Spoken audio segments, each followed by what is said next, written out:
大家好，我係 Francis，係香港同英國註冊嘅職業治療師。有 ASD 細路仔嘅家長，好多時都有一個嘅頭痛嘅問題，就係關於 ASD 細路仔佢哋嘅僵化行為。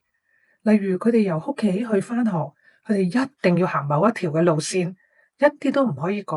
如果係轉咗個唔同嘅彎，或者係揀咗唔同嘅路咧，佢哋就會非常之不安，甚至會係大發脾氣嘅。又例如，可能佢哋玩一啲嘅玩具嘅時候咧，只係得一種玩法嘅啫。例如玩車仔，咁佢哋唔係要推，又唔係要同佢碌嘅，咁淨係要同佢排隊，將啲台車仔咧排住一架一架咁樣樣。如果你嘗試去改佢，或者係教佢車仔唔係咁玩喎，要推嘅，佢係會好抗拒，亦都唔會聽你講嘅。僵化行為喺自閉症細路仔裏邊咧，其實都係好常見嘅一個嘅症狀。點解會係有呢個咁嘅表現呢？其實可能係佢哋喺一啲預測到嘅日常生活裏邊咧，佢哋會比較覺得有安全感。任何一啲嘅改變或者係佢哋唔係好知道嘅未來咧，佢哋就會有焦慮同埋不安啦。要改善呢啲僵化嘅行為咧，係唔可以要求細蚊仔即刻立即就要改晒佢，咁樣咧真係唔可能嘅。反過嚟講啊，就算我哋大人，如果要我哋改一啲習慣，都要循序漸進，一步一步嚟到做啦，係咪？要成功去改善細蚊仔嘅僵化行為咧，我哋就要有3部曲啦。第一步，家長就要諗一諗，幫小朋友係改善邊一個行為先。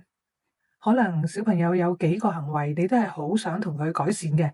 咁但係咧，真係要提一提家長，唔可以咧係一次過要求佢做幾個行為嗰個嘅改變，因為咁樣咧實在係太重負擔啦，效果咧係唔會好好嘅。咁反過嚟啦，如果有幾個行為要改，咁點揀呢？呢度咧可以俾2個大嘅重點方向，俾咁多位家長考慮嘅。第一就係佢呢個僵化行為嘅程度係較為輕微啊，定係非常之嚴重？咁而第二咧就要考慮到呢啲行為對佢日常生活嗰個影響係較為輕微啊，定係非常之嚴重？喺開始嘅時候，可能家長可以選擇一啲僵化行為程度都係較為輕微嘅，但係咧對日常生活嘅影響係比較嚴重嘅，嚟到去先入手。喺決定咗做邊一個行為嘅改善之後咧，就嚟到第2步啦，就要訂立一啲嘅策略。當中咧就係要將一啲大嘅步驟咧係簡化佢，然之後拆細佢咧做一小步一小步。咁每一小步咧做起上嚟咧，細路仔就容易啲係嚟到去做到啦，有成功感啦。咁而每一次佢做到嘅時候咧，家長一定要大力嘅嚟到鼓勵佢同埋讚賞佢啦。咁樣嚟到去鞏固佢嘅信心之餘咧，咁佢又可以咧就繼續行下一步啦。舉個例子，例如由屋企返學校，細路仔咧係一定要行同一條路嘅。咁我哋點樣做呢個作戰計劃呢？嗱，首先我哋唔係喺條街度做，我哋喺屋企嚟到做啲預備先。咁喺屋企咧，我哋可以用 GPS 啦，或者一啲地圖咧嚟顯示由屋企返學校嗰條嘅路線。咁除咗常常行嗰條之外咧，咁我哋可以咧係喺上邊畫多1條或者2條嘅路線。嗱，呢啲其他嘅路線咧有個竅門嘅，就係中間咧係要加插一啲咧係小朋友中意嘅元素喺入邊，例如可以去買雪糕食啦，或者可以去經過一啲地方咧，係佢可以睇到一啲佢好中意嘅嘢啦，或者佢做到中意嘅嘢啦。咁呢啲咧係會鼓勵到佢咧係去改行第2或者係第3條路線嘅。到行動嘅時候咧，係要俾細路仔咧係好似指揮咁樣樣，等佢咧係揾翻邊條路我哋已經計劃咗嘅，跟住個 GPS 嚟到行，咁變咗咧佢就能夠係專注咗去揾路，而唔覺得咧自己係行緊一條新嘅路，係同佢平時行嗰條係唔同，將佢嗰個注意力帶走咗之餘咧，亦都將佢嗰個興趣啦同埋好奇咧係加入咗去，咁咧嗰個推動力咧就會大大增加咗啦。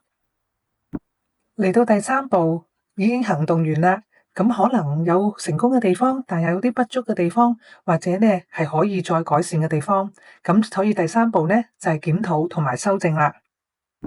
要提一提家長，呢個檢討咧其實唔係話揾不足或者揾唔好，其實咧係要同小朋友一齊咧做一個慶祝，因為咧佢哋做咗件好難嘅事啊，因為能夠踏出自己一步，係將一啲平時一定要咁樣做嘅嘢咧，係用咗一個唔同嘅方法嚟到嘗試。咁無論佢係完全成功啊，或者係小部分成功咧，我哋呢個檢討裏邊咧要俾好大嘅鼓勵嘅小朋友，同埋一齊去慶祝呢件事，一齊去慶祝我哋完成到一個好難得嘅一個嘅挑戰。咁樣嘅時候咧，係俾小朋友一個好大嘅鼓勵嘅。另外，做家長方面咧，亦都喺當中能夠可以係修正啦，從小朋友嗰個嘅反應啊，同埋佢對呢一個個過程，佢嗰個嘅回響咧，我哋係睇住，同埋咧係觀察咗之後咧，我哋就可能更加容易知道乜嘢係比較容易佢係接受，乜嘢咧小朋友係特別咧係有大困難嘅，咁變咗我哋做其他嘅